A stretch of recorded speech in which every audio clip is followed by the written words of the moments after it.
all of this talk about eliminating any references or uses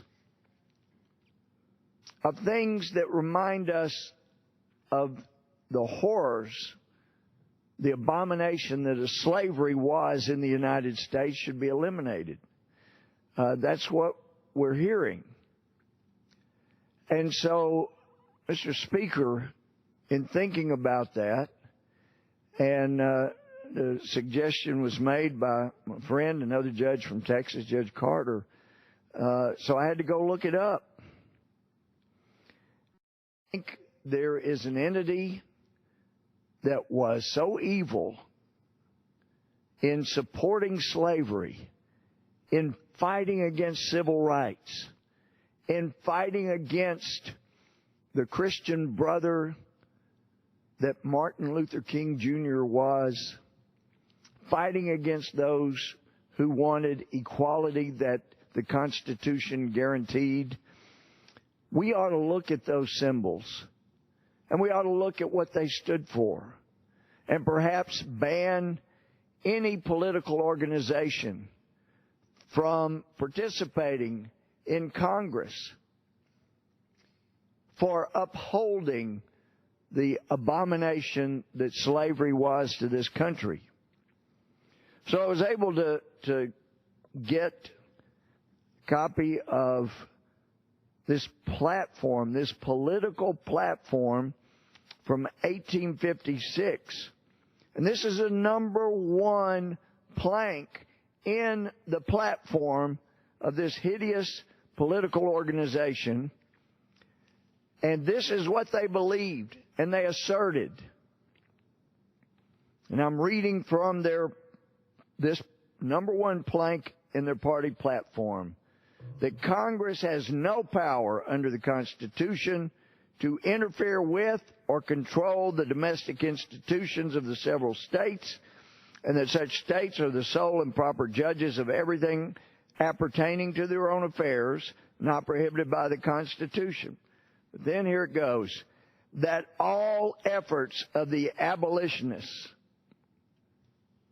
or others made to induce Congress to interfere with questions of slavery or to take incipient steps in relation thereto are calculated to lead to the most alarming and dangerous consequences, and that all such efforts have an inevitable tendency to diminish the happiness of the people and endanger the stability and permanence of the Union, and ought not to be countenanced by any friend of our political institutions.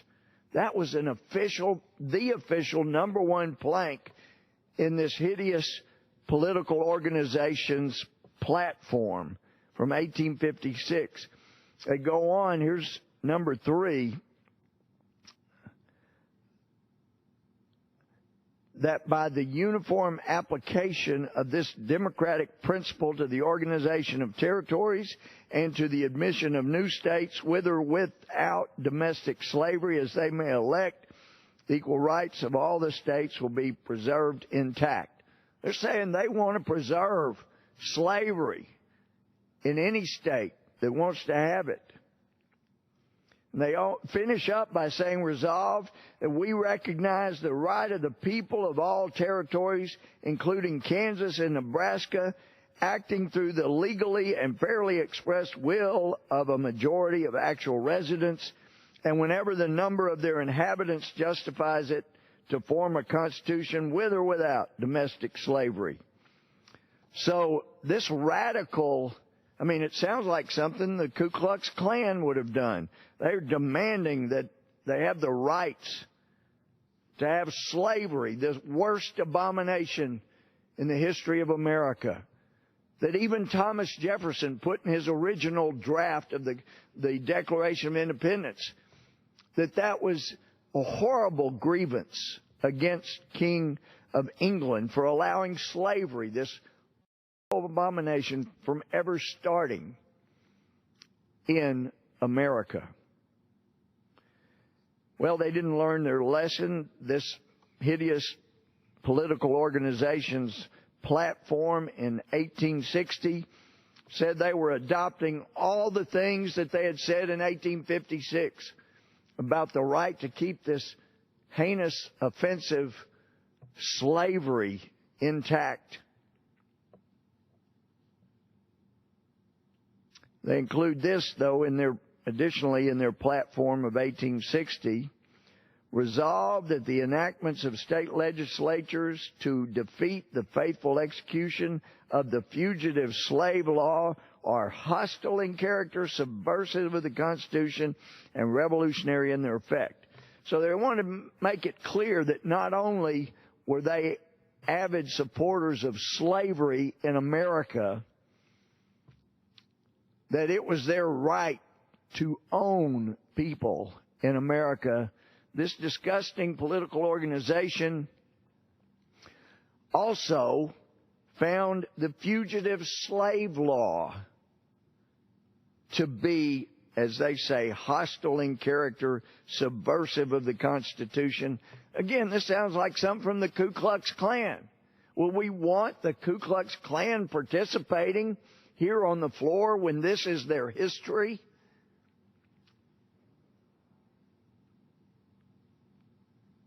The worst abomination, the horrors of slavery, finally were overcome largely by abolitionist churches and pastors, people who believed that it had to stop, that people couldn't be treating brothers and sisters in such a way.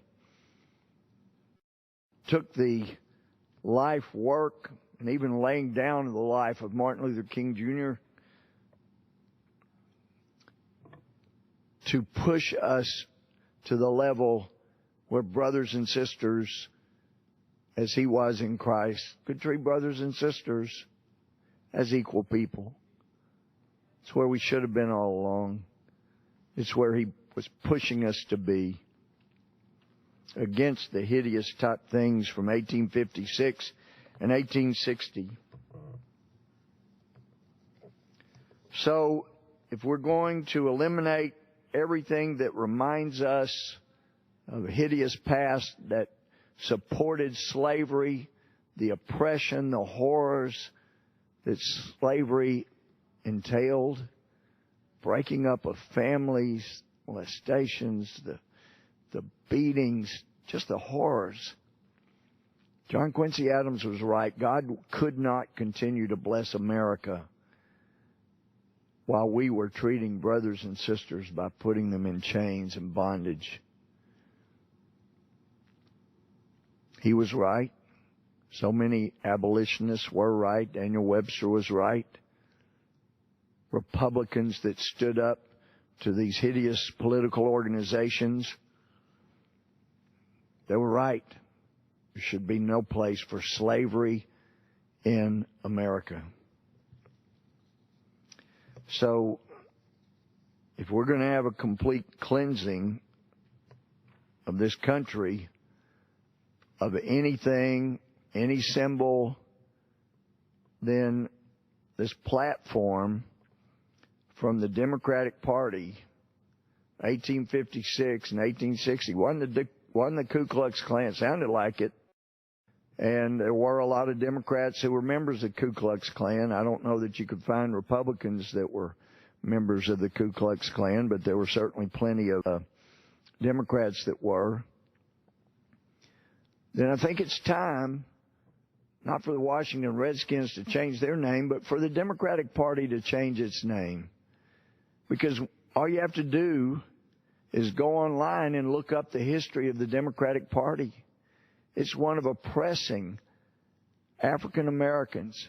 It's one of supporting slavery and the horrors that occurred in the United States. It's time, even up through the 20th century, on into the 1860s. I think we had a Democratic senator who was a member of the Ku Klux Klan.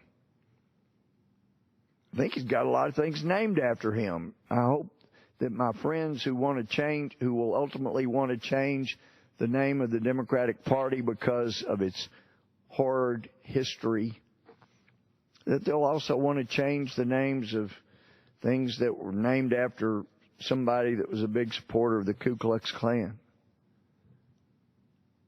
The fact is that the families of the victims in Charleston, South Carolina, brothers and sisters in Christ, for those of us who are Christians, wow, did they send the powerful message.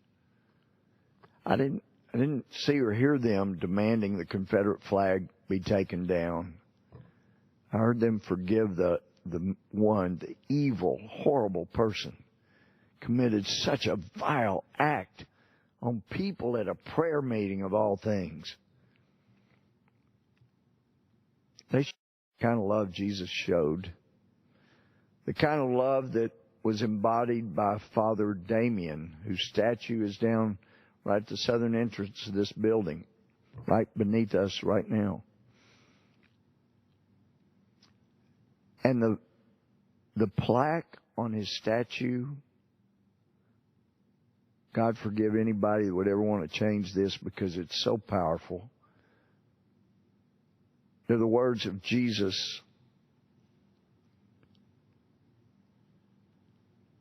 John 15:13, greater love hath no one than this, the man lay down his life for his friends.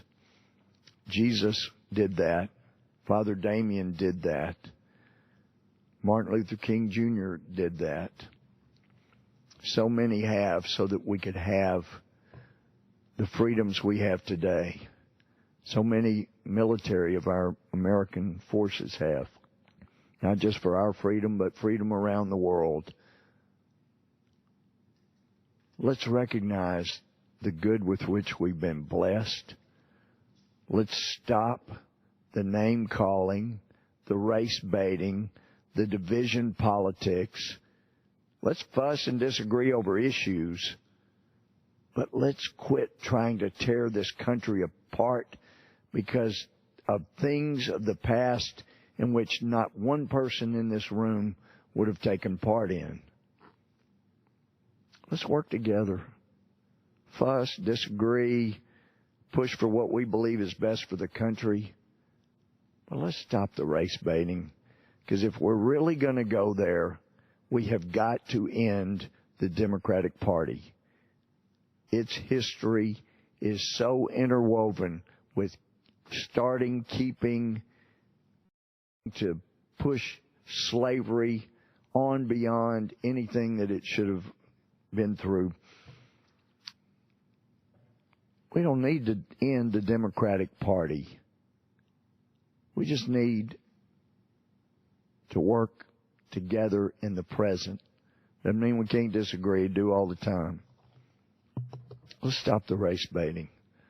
Let's look at the example of the victims' families in Charleston, South Carolina, and say, wow, there are incredible believers and followers of Jesus Christ.